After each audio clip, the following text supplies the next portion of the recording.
Now, in case you guys did not know, we are 203 days away from the release of Star Wars: The Rise of Skywalker, and with each and every day that passes, we are only getting closer and closer to the next trailer of Episode 9 that will allow fans to get a better idea and sense of exactly where J.J. Abrams is taking the fans for the final installment of the sequel trilogy.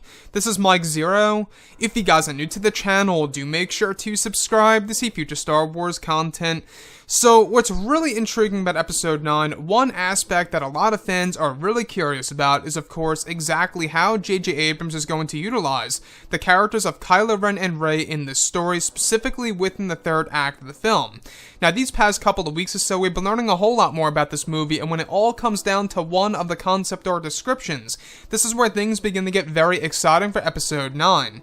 Now, specifically, shot descriptions consisting of Kylo Ren standing in front of a large burning building that is described to be the headquarters of the First Order, where Kylo is described to have a damaged helmet, where half of his face is revealed, where he eventually takes it off and stomps it into the ground into pieces, where Rey is taking her lightsaber and igniting it, and appears to be furious at Kylo for some reason. The next describes Kylo igniting his lightsaber now, and using a burst of force lightning from his other hand, directed right at Rey, where she is said to fly backward around 30 feet into a cement wall. It's described that as Rey is down, Kylo is asking Rey to join him and his order to rule the galaxy, where Rey is said to get up and walk toward Kylo Ren, agreeing to join with him and the dark side. It's said to be a sequence by JJ that would show fans what it would look like if this conversation happened on film between a light sider and a dark sider, where the big surprise eventually comes into play, where Rey was fooling Kylo Ren all along to catch him off guard, where she detonates his shuttle as it explodes in the background and pushes him with her hands over onto his chest, where he falls over a small cliff, where he lands on the ground as he runs away to escape. It's described that this is how the Force bonds and the flash fights begin, is when, of course, they are separated from the real battle and they have a certain distance from each other. Kylo is described to get up and use the Force bond technique as it begins, as he appears now in front of Rey as she is running away, even though Kylo Ren is not really there in front of Rey. So I want to go over a couple of parts about all of this, because we do know that J.J. Abrams is using the entire concept of Force bonds and evolving it into something completely new.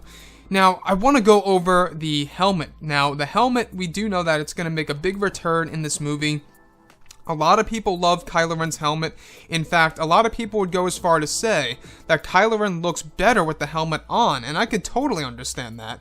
When we look at him in The Force Awakens, he's more menacing, he's more intimidating with the helmet on, and I think that's exactly why J.J. Abrams is bringing back the iconic Kylo Ren helmet, however, only for it to be destroyed again.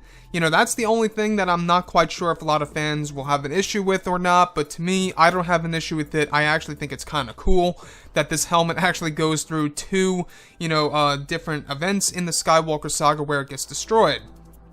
So in this scenario, we actually get a moment in which Kylo Ren is seen with half of his face. I'm not quite sure if it's vertical or horizontal, but half of his face is shown through this wrecked helmet of his that he eventually takes off and stomps into the ground and shatters it into the pieces.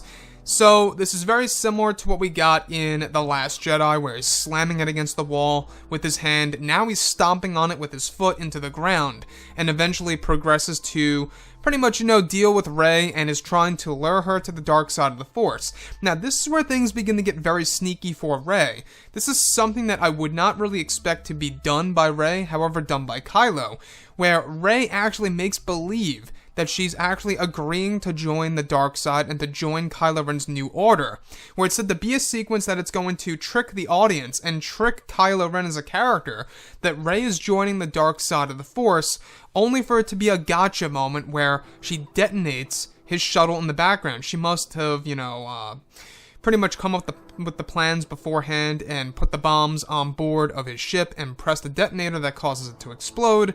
Now, in case you guys did not know, there is going to be a new ship that Kylo Ren flies in this movie, and it most likely is going to be this one.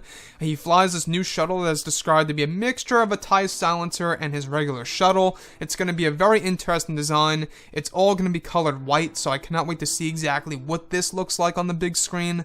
Now, that can very well be used as a piece of symbolism that there was a little shred of light in Kylo Ren left, and as it explodes, that little shred of light is gone, at least for now. Now, moving on to the last piece, alright, I want to go over how the Force bonds begin.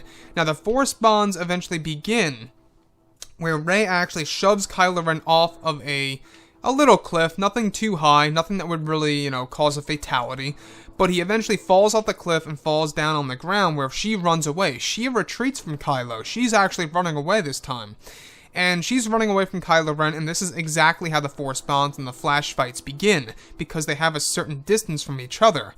So anyways, guys, drop a comment below, let me know what you think about all of this in the comments, and if you guys did enjoy the content for today, do make sure to drop a thumbs up on this video to support the channel. I thank you all so very much for the kind support, and I'll catch you guys next time.